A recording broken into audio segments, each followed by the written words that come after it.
And so whenever you put all of that together, you're going to have a great football player.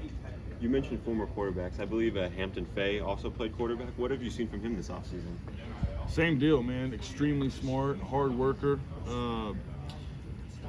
Excited to see him in pads. You know, I've seen him in this summer a little bit.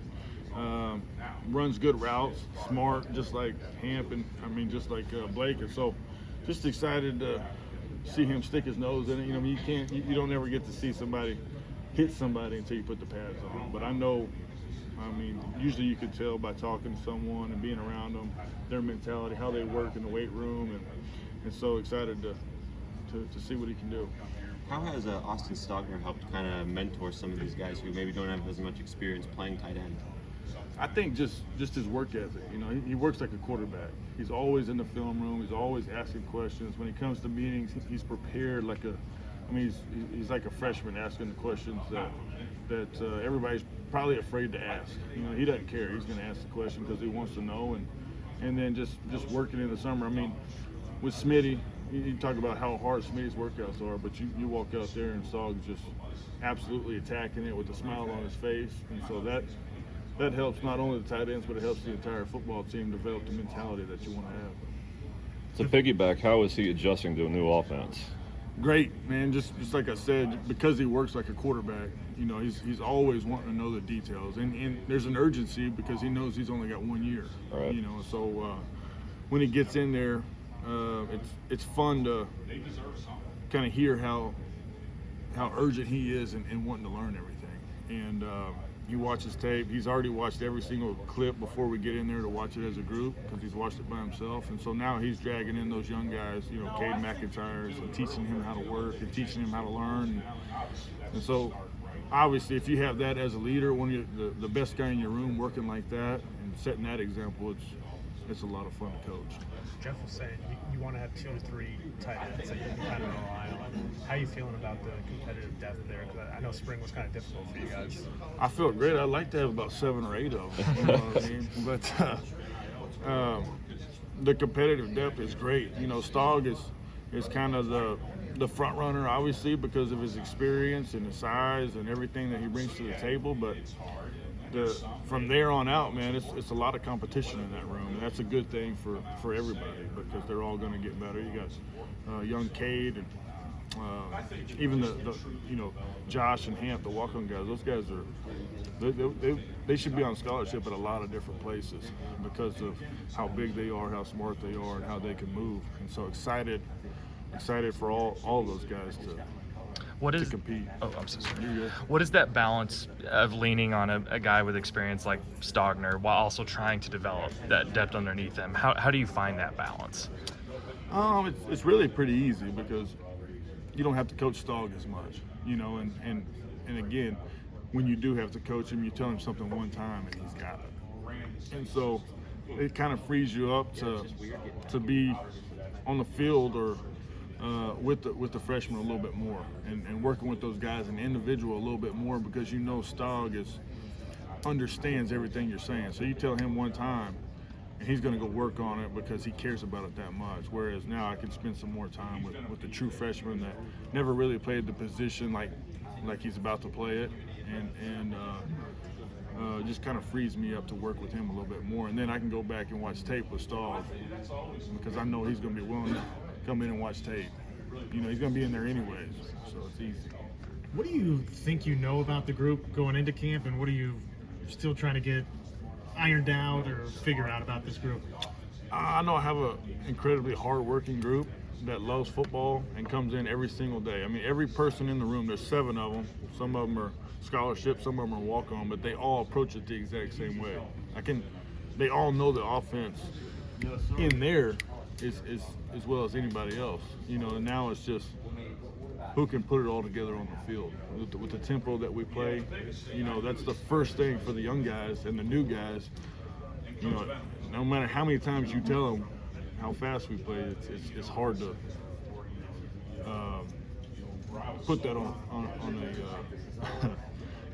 not in the spring, but in the summer workouts, you know what I mean? And so just seeing those guys adjust, how fast they adjust, is what I'm looking forward to seeing. And then obviously the physicality. You know, you don't ever truly know what a guy is physically until you put the pads on and put him up against somebody that's trying to knock his head off. And so excited to see that. Has it been tough to keep Caden and Jason engaged or encouraged as they've been battling their issues? Not at all. You know what I mean? They go through ups and downs just like everybody else, but as far as being engaged in the meeting room, I think that's kind of their safe space. You know, when we get in there and we're talking and nobody's hurt in the meeting room, you know, and I think that's a big deal for them because it's not easy, you know, especially as a freshman, especially if you're coming from a long ways away from home. It's not easy, but both of those guys, man, I ask a question and it's a race to answer, you know, and that's the culture I want in my tight end room, and both of those guys bring that every single day, and they know the offense better than anybody else. They know it better than Stogg. They know it better than Blake because they've been here 2 years, and so they're always helping. You know, they're always helping those guys. It's a very unselfish room, and very happy with those two guys. You have such a high standard for the position at Oklahoma because of the success that you guys have had in the past. How does that help you guys? How does it impact, motivate your group? What does it do for you guys? I think, just like you said, it motivates us, man. It's a standard that I definitely want to live up to because I've been in that room, and all of those guys want to live up to, and so it's easy to put up guys like Jermaine Gresham, Brody Eldridge, guys that played in the NFL, Mark Andrews. I mean, I can go down the list, but and I try to have those guys come and talk to them as much as possible. You know, whether it's FaceTime or you know, actually coming to meetings or something like that, just to, you know, give their experience and their take on everything that's going on and how they can help. You know, but also let them know, hey, we got a standard to live up to in this room, and they all do a great job of helping with that. It can't be the only reason someone picks OU, but going to the SEC, letting those recruits see what the schedule actually looks like next season, has that made a difference in recruiting, do you think? It does. I think, you know, a big point for me when I talk to them is, you know, you want to practice against the best every single day. And then when you play it, you put it on tape, you know, that's the guy you're going to be playing against on Sundays. And so that's what the NFL guys want to see is, how does this guy play against the best? And so when you play against that every single week and you practice against it every single week, it's just another day. You know what I mean? It's not a huge step. I talked to him about, you know, if you went from 7th grade straight to varsity, how much faster would it be? Okay, if you're playing in the SEC, it's not going. It's more like going from freshman year to varsity. You know what I mean? Instead of 7th grade to varsity, and so that's a big deal, man. Iron sharpens iron, and it's all positive as far as playing against great competition all the time. What did you guys get out of the transfer portal in this group, in this go around? Just talking about the guys. Yeah. So what do they bring to the table for? I mean, obviously you felt like you needed to add to the room. So what did you guys get? Obviously, in Stogg, you get a guy that's experienced. You know, game's slow for him. Like I said, he's been playing football for a long time. Smart player, quarterback, or not a quarterback, but quarterback mentality, which I love, and a playmaker. Man, he made some of the biggest plays on the biggest stage.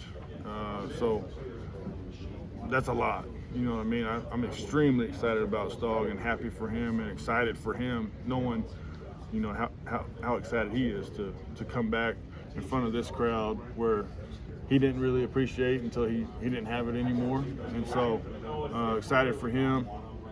Blake is a former quarterback. He picked up the offense just like that. And so tough kid.